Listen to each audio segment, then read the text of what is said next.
জোর করে ধর্ষণ করে। এই বাচ্চাটা আমার উনি এরকম ধর্ষণ করছে পরে আমার এই বাচ্চাটা হয়েছে। মারে মা ডাকছে, আমার বোনরে বোন ডাকছে, মানে আমার এই চাকরি দিব, আমার বোনেরা চাকরি দিব। পরে আমার বোন আর আমি একদিন গেছিলাম, যাওয়ার পর ওনার অফিসে আমার বোন একটা কাজের জন্য বেরোইছে, উনি আমার জোর করে ধর্ষণ করে। এই বাচ্চাটা আমার উনি এরকম ধর্ষণ করছে পরে আমার এই বাচ্চাটা হয়েছে। হওয়ার পর বাচ্চাটা পেটে থাকাকালীন উনি আমার পরে যখন এই বাচ্চাটা পেটে আসছে তখন আমি আমার মারে বলছি, বাচ্চাটা যখন পেটে আসছে আমি তো বুঝতে পারি না। পরে আমার বমি টমি ভাব দেখে আমার মা পরে এটা জিজ্ঞেস করছে, করার পর আমি ওনার নাম বলছি।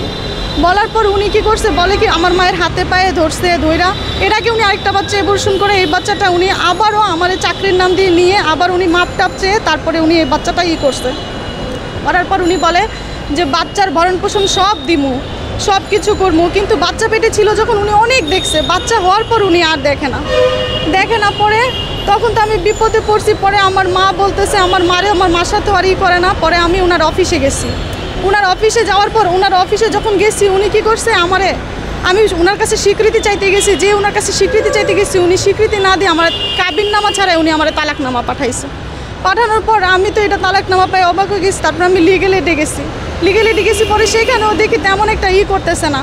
উনি লিগেল এডের লোককে কী যেন বলছে, লিগেল এডের লোক ওনার পিছনে দৌড়াইতেছে, আমার কোনো কথা শুনে না। পরে আমি এই কথা শুনে তাড়াতাড়ি করে কাবিন নিয়ে আমি তখন জায়গায় ঘুরতেছি, কোথায় যাবো, বাচ্চাটারে কীভাবে পালবো। তখন আমি মিরপুর কমিশনার মান্নান ওনার কাছে গেছি।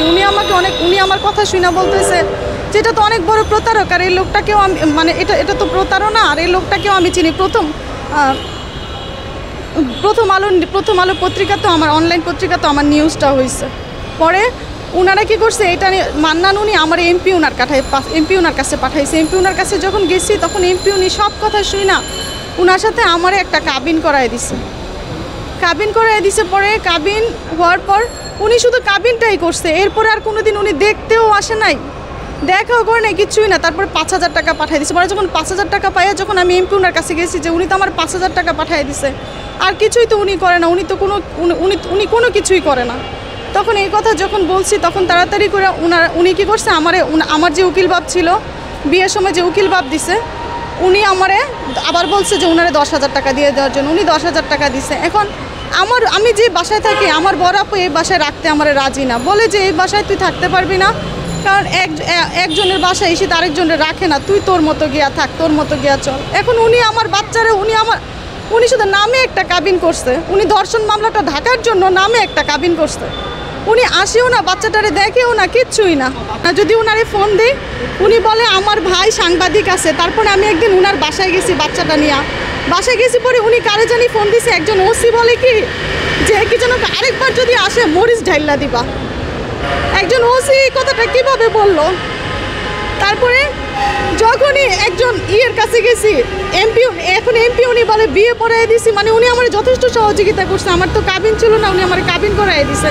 উনি ভাবছে যে কাবিন হইলে অন্তত উনি আমাদের দেখভাল দেখবো।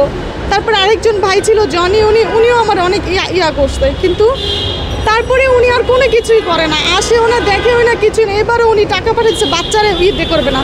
আবার ওনার একটা পালক মেয়ে আছে, তার সাথেও ওনার একটা অনৈতিক সম্পর্ক।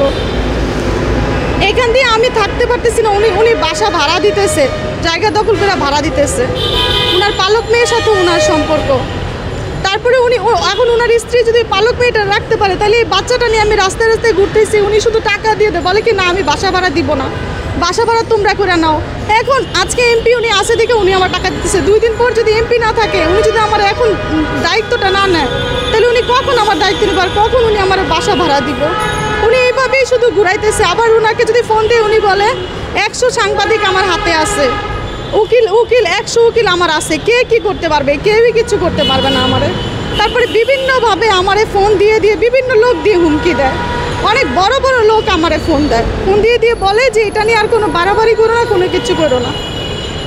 ওনার অনেক জায়গায় হাত আছে, ওনার অফিসে যাই সেখানেও সবাই বলে ওর সাথে পারবো না, ওর সাথে কেউ পারবে না, ও কিছু করতে পারবে না, ও অনেক বড় নেতা। এইসব সারাদিনই উনি যেখানেই যায়, ওনার এলাকাতে যদি যায় উনি কিছু লোক দিয়ে আমাকে নানানভাবে হেয়নস্ত করে বলে পিটাবে, এই সেই বইলা আমাকে এলাকা থেকে ভাগায় দেয়।